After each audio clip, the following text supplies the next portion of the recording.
TV screen पर पहली तस्वीर आपके सामने बांग्लादेश हिंसा की हम रख रहे हैं। आप जानते हैं कि 2024 में तख्ता पलट के बाद वहां पर क्या हालात हैं। हिंदुओं पर 2500 से ज्यादा हमले हो चुके हैं। ताजा हिंसा में दीपूचंद दास जैसे 3 हिंदुओं की लिंचिंग की जा चुकी है। बांग्लादेश में एंटी हिंदू सेंटिमेंट भड़काने के पीछे पाकिस्तान और उसकी ISI भी है।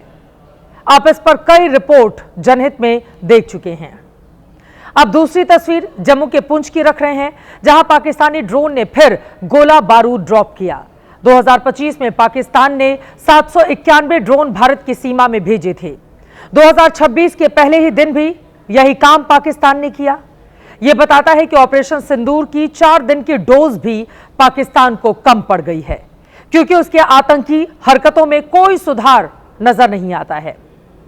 अब सवाल यह है कि जिसकी दुम हमेशा टेढ़ी रहती हो, उसके साथ ऐसी क्या जरूरत पड़ गई कि विदेश मंत्री एस जयशंकर को एक पाकिस्तानी से हाथ मिलाना पड़ा। इस तस्वीर पर विवाद गहरा गया है। विदेश मंत्री एस जयशंकर की यह कौन सी विदेश नीति रही जो बांग्लादेश में उन्होंने पाकिस्तान की नेशनल असेंबली के स्पीकर सरदार अयाज सादिक से हाथ मिलाया। जयशंकर तो खालिदा जिया की मैयत में गए थे।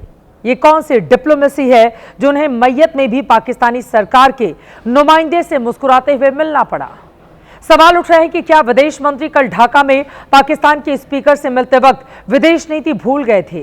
क्या उन्हें सच में याद नहीं रहा कि आजकल भारत में पाकिस्तान को दूर से भी दुआ सलाम ना करने की पॉलिसी चल रही है और पूरा भारतवर्ष इसको लेकर एकजुट है।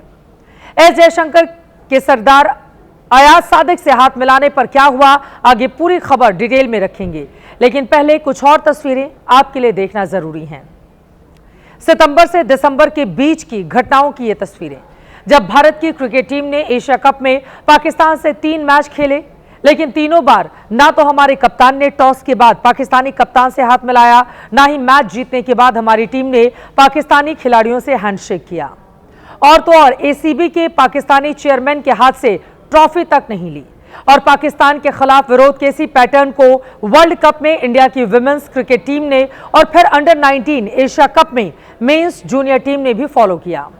विदेश नीति तो इन क्रिकेटरों का विषय भी नहीं है, फिर भी तीनों टीमें लय में थीं कि पाकिस्तान को जरा भी भाव नहीं देना है।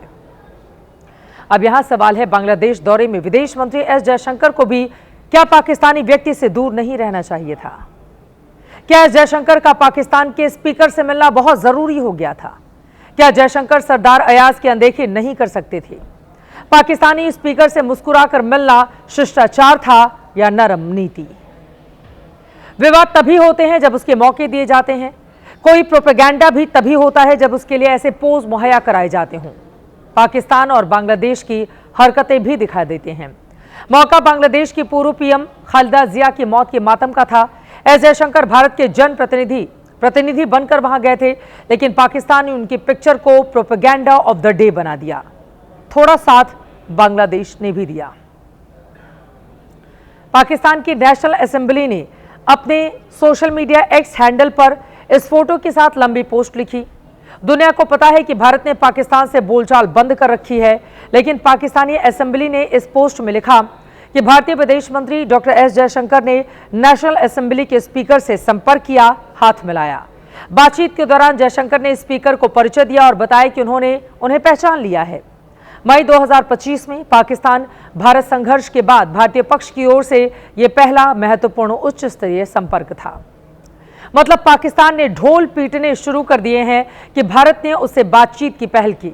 खुद उसके विदेश मंत्री ने पाकिस्तान के बड़े नेता से संपर्क किया, हाथ मिलाया, हालचाल पूछे और देशों के बेहतर रिश्तों की बात भी छिड़ी।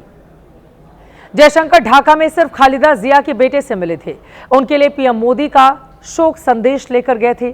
जयशंकर बांग्लादेश के मौजूदा सुप्रीम मोहम्मद यूनुस से ना तो मिले, ना ही उनसे मुलाकात का कोई कार्यक्रम था। लेकिन यूनुस ने भी यही तस्वीर प्रमोट की है। इसे ऐसे दिखाया जैसे यही दिन की सबसे बड़ी घटना हो। हालांकि पोस्ट में यूनुस ने पूरी तरह पाकिस्तानी जुबान नहीं लिखी, डिस्क्रिप्शन थोड़ा अलग दिया कि सरदार अयाज सादिक ही जयशंकर से मिले और सादिक ने ही अभिवादन किया। ये AI का जमाना है।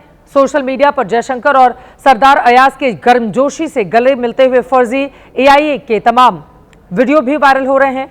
लेकिन उन पर यानी कि AI वीडियो पर आप मत जाइएगा। लेकिन यहां सवाल बनता है कि जब भारत को पता है कि पाकिस्तान की प्रोपेगेंडा मशीनरी कैसे काम करती है, तो ऐसे में भारतीय विदेश मंत्रालय को जवाब नहीं देना चाहिए। 30 घंटे हो चुके हैं, लेकिन विदेश मंत्रालय मौन है, ना कोई बयान, ना कोई खंडन।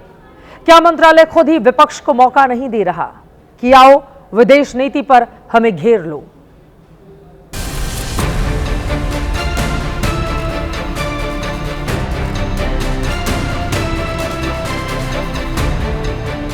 ये जयशंकर जी को ये स्वीकारना पड़ेगा कि जो नेबरहुड फर्स्ट पॉलिसी ये पूरा फेल हो चुकी है। इंटेलिजेंस तो है आपके पास, और खासकर डोभाल साहब बैठे हुए हैं, इतने बड़े खुफिया वाले, घुस कर जो मानने की बात करते हैं, तो यहाँ कम से कम घुस कर कुछ नहीं देखा आपने कि बांग्लादेश में क्या होने वाला है।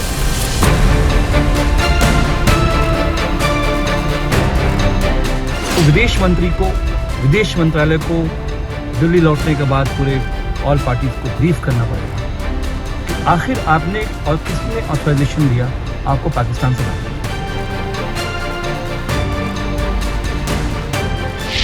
Very unlikely that Minister Jaishankar would have approached the Pakistani speaker just to shake hands. Why? Whenever they see the Indian leader, somebody is coming there, immediately jump in there and shake hands, like it's going to really change things.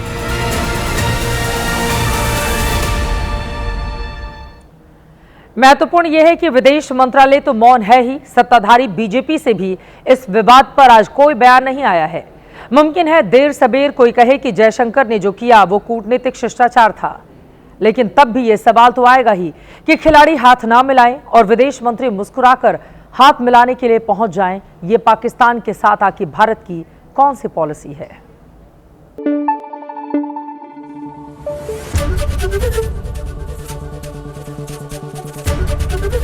ABP news आपको रखे आगे।